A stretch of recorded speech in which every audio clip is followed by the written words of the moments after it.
राम राम। मैं आप सब ने बहुत बहुत धन्यवाद देना चाहूँ कि आप इतना मजबूती हूँ मातृशक्ति और 36 कोमरा जहाँ पंचायत समिति नैया सांसो विधानसभा क्षेत्र आप साथ है। अपन किसी जाति धर्म पार्टी और धर्म नहीं है, आप धर्म है अन्याय रे विरुद्ध एक थाली पुरुष और आप राजनीतिक नेतावा अपनी मजबूत राजनीति ने करण सारू जनता ने जो धोखा दियो है, जनता के साथ में जो मजाक की है, उनको आ जवाब जनता अच्छी तरह देना जाना है। और आप लोगों मजबूती रो संघर्ष आपने बिल्कुल कामयाबी दे वाला हमें कोई शक नहीं है। पर जरूरत बात यह है कि आप सब लोगों की मजबूती जब पूरा सिंहासन तक पहुंचनी चाहे, जब तक किसान बोला है दिल्ली का सिंहासन डोला है और इसकी कोई ताकत नहीं कि किसान के आगे न कोई पार्टी है, न कोई संगठन है, न कोई धर्म है। मैं आप सब लोगों का बहुत बहुत धन्यवाद करना चाहता हूं।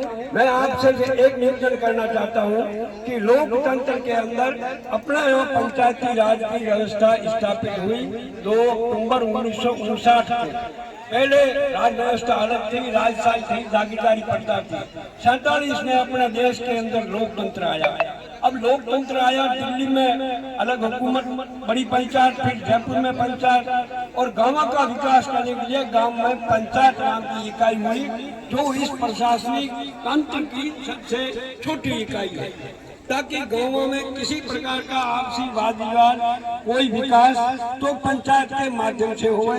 फिर पंचायतों को मिला करके पंचायत समिति बने और जिला पर जिला परिषद बने। इस प्रकार से तमाम जनता के विकास के लिए सरकार ने लोकतांत्रिक व्यवस्था के अंदर ये पंचायती राज की व्यवस्था की।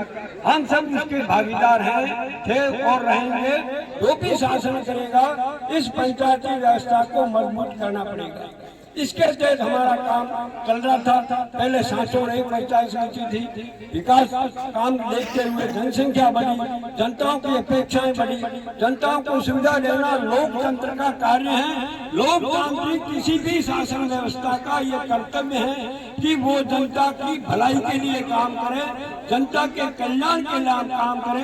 तभी तो अपन वोट मांगने आते हैं और हमारे से वोट जीत करके जाते हैं। आप उन्होंने लोक लाडला करो तो वे लोक लाडला केड़ा जिन्होंने अथरो लाड करो और उन्होंने फर्ज बने कि जने मैंने लाड दियो है, उन्होंने लाड के रूप में मैं भी कोई उन्होंने उपकार कर। अब बात ऐडी है कि कई तरीका से वहाँ बात देखी है, उन्होंने सोचने की बात है, लेकिन आम जनता के साथ में जो धोखो करो है, अन धोखा जवाब जनता देवेला उनमें कोई शक नहीं है।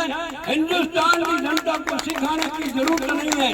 यदि ये नहीं कहते तो जनता सब जानती है कि हमारे पास में जो मेरा अधिकार है वो बहुत बड़ा अधिकार है और वो अधिकार तो कईयों को वापस अपने दरवाजे घर में बिठा सकती है।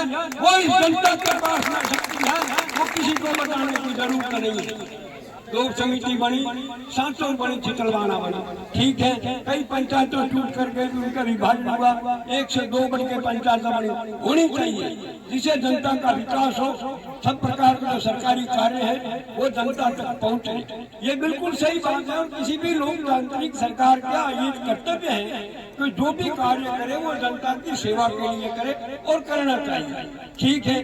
पंचायत पुनर्गठन हुआ, जहाँ चितलवाना समिति बड़ी थी, जहाँ पंचायतें नहीं बनी, इस बार कई पंचायतें बनी है, सांसों में बनी, चितलवाना में बनी, फिर जहाँ पंचायत समिति बनी, सांसों से सरनाम बना, होना चाहिए।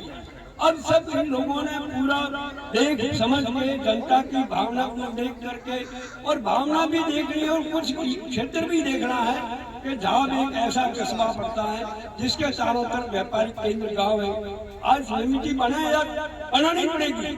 फिर भी पहले से भी जहाँ एक कस्बा था, एक मुख्यालय था, कम से कम 30-35 गाँव का मुख्यालय है। सांचौर छोड़ करके इस क्षेत्र का कोई बड़ा गाँव है तो झाग है, तो वो बिल्कुल मायना रखता है कि यहाँ पर पंचायत समिति खुली, जनता की भावना की कदर हुई। हम भी मानते हैं कि जहाँ होनी चाहिए समिति। हम सांसों से इतने दूर गुजरात से, लेकिन आपके साथ में इस प्रकार से धोखा हुआ, हमें भी बड़ा दुख है। लेकिन साथियों, ये आपके साथ में नहीं हुआ है, ये पूरे सांसौर विधानसभा क्षेत्र के अंदर हर पंचायत के देखने के लिए जनता के साथ में छलावा किया है, धोखा किया है, और इस धोखे का जवाब जनता देगी। इसमें कोई फर्क नहीं है। जब तक ये नहीं चलते, लोकतंत्र के अंदर जनता का नेता वही होता है जो जनता की भावना के अनुरूप काम करे। जिसने भी जनता की भावना के अनुरूप काम नहीं किया है, जनता ने उसको जवाब दे दिया। आप बड़ी प्रकार से